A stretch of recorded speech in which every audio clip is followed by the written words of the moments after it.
think that's on. Okay.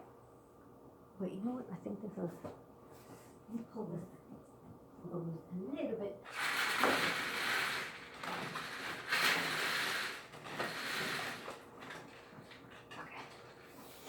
Okay. Okay. Hi, Johanna. Hello. I'm happy that you're here today. I'm happy that you are helping me out here. I'm doing this for my Regent course on advanced counseling. Okay.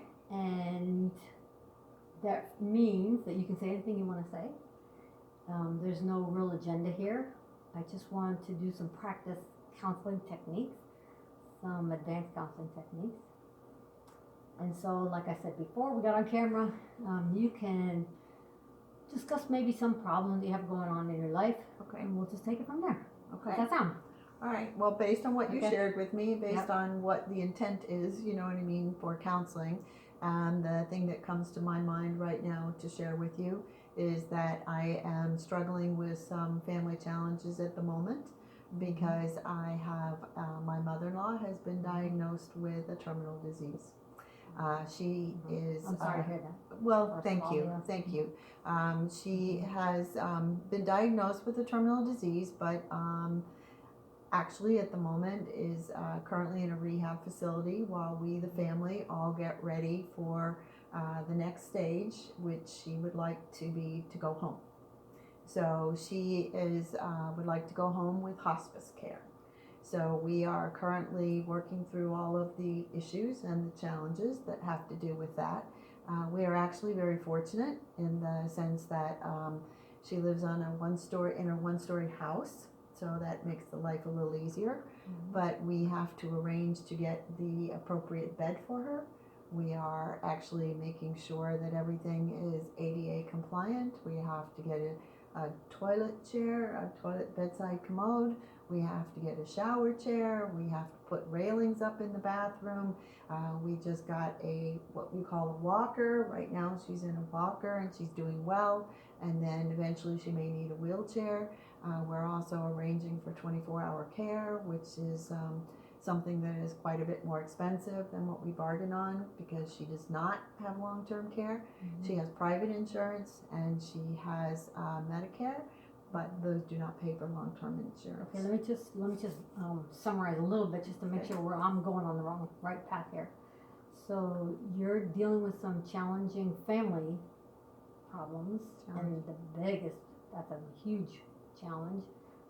This is your mother-in-law, so Correct. your husband's Correct. mother, and she's been diagnosed with a terminal illness. Correct. And now, she doesn't live with you, or No. she didn't before. No. So, but you and your husband are still making big changes for her life, and that means big changes for your life. Correct. In that you're the ones who are doing all of the arranging for All the coordination. all the coordination, but you're making sure that she has the railings in the bathroom and the Correct. toilet seat and the walker And people to come into the home. and people coming into the home. Okay. And Correct. so how are you dealing emotionally with this?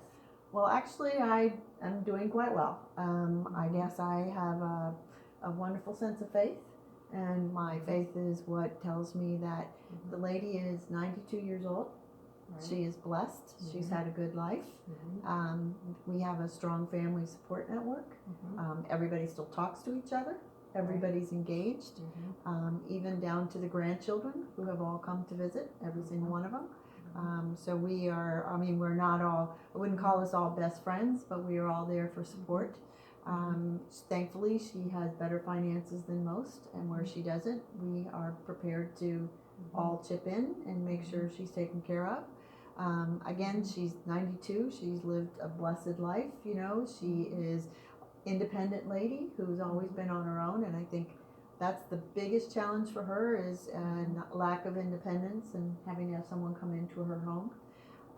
So I really don't necessarily see it as an awful thing. I think it's an adjustment. I think it's part of a life. I think it's something you have to pull together for. I think we all are going down that same path at some point in time, and we are blessed more than others because we actually have the family to gather around and support, whereas God bless the people who don't, you know what I mean?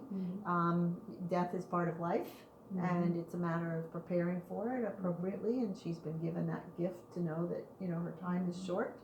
And so we're trying to make sure she has the very best Christmas and the best time left for her, whatever time that is. It is a challenge in terms of time and resources, because as a family we all have to kind of adjust our schedules and work, and you know who's going to be there and where you're going to be, and you know travel for the next 6 to months to a year or something.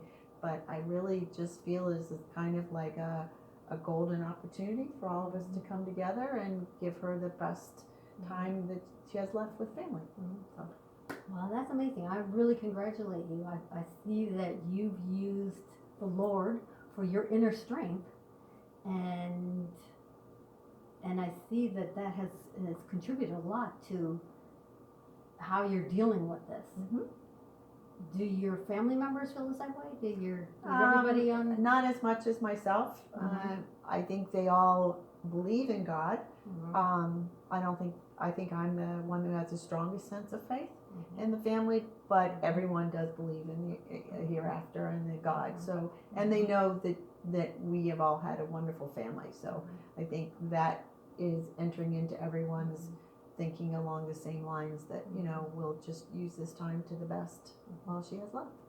So how do you use that inner strength, or what is it manifesting? How do you find that strength, and then what do you do about that? Do you use power of prayer? Do you use? I believe in the power of prayer. I believe that the Almighty is there. You just have to ask Him. Too many people don't. I think He's there for everyone, and He's just prayer away. And all you got to do is ask for His help and support all the time. The little things, the big things, and He answers. And He answers. He answers in ways sometimes you don't expect. And he's not going to change life circumstances, but He's going to be there to help you work through it. And at least He always has been for me. So that's great. I think I commend you on that. That's a great inner strength. That's a great source of strength. And can you share this with your mother-in-law? I try, but you also have to recognize where people are in their acceptance, where they are in their readiness to do that. I believe she thinks in God and in Christ. She does. She believes that. She goes to church. And I try to ease it into the conversation. And then as she asks more, then you can share more. You know what I mean? I've given her a few very uplifting, inspirational books, small books, little. So she's all still there. So she's very much there, very much there. So I do that, and I do that for my family. I say positive things like I've just shared with you. We've had a great life. We have wonderful memories, even when she's gone. And then as they express more willingness or wanting to open up, then we do that. But in the meantime, I just say an awful lot of prayers. Well, honey, you're enlightening me. This is the other way around counseling, and so it's not all easy. Yes, Don't misunderstand me. I have good days and bad days. You know, Right. it is Christ won't eliminate that. Right. You know, it is all part of life.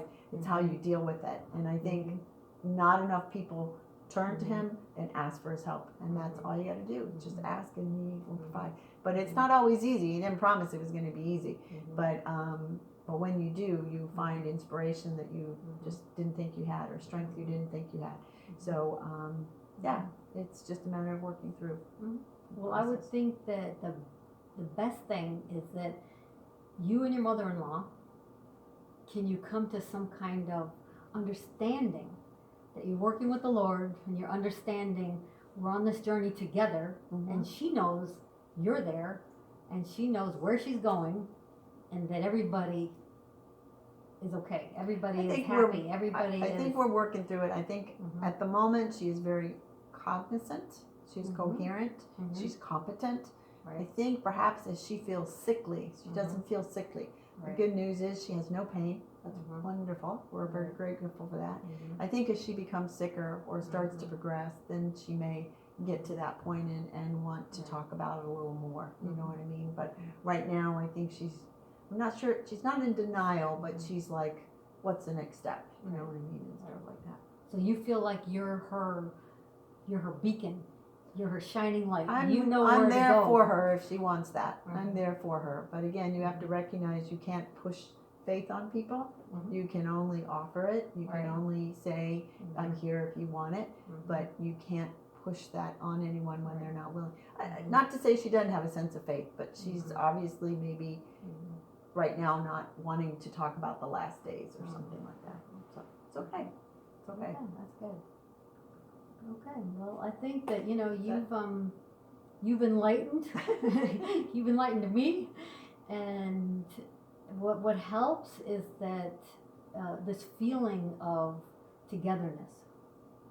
And if you feel like you're on the road with him and her, and you're leading the way, I just think that might give personal satisfaction. I don't think I've helped you. I think you've helped me to see that that's actually a great way of We're blessed. thinking We're blessed. about Not it. everybody Yes. recognizes Yes. it. I think it, Yeah. in my opinion, Christ is there for everyone, but Right. they don't always accept him or reach out for him. Right. And so Right. sometimes people do it on their Mhm. deathbed, some people never do, but Mhm. I've just been fortunate and Right. blessed with a wonderful Mhm. sense of faith. So yeah, Mhm. it's still challenging. Mhm. It's still time consuming. Yeah. It is still a total, change of lifestyle for a Mhm. while, and everything, but you can work through that better when you have a sense of faith. The end. Thank you, honey. Yeah, thank you very much for this talk. Okay. Bye bye. I don't know if that was anything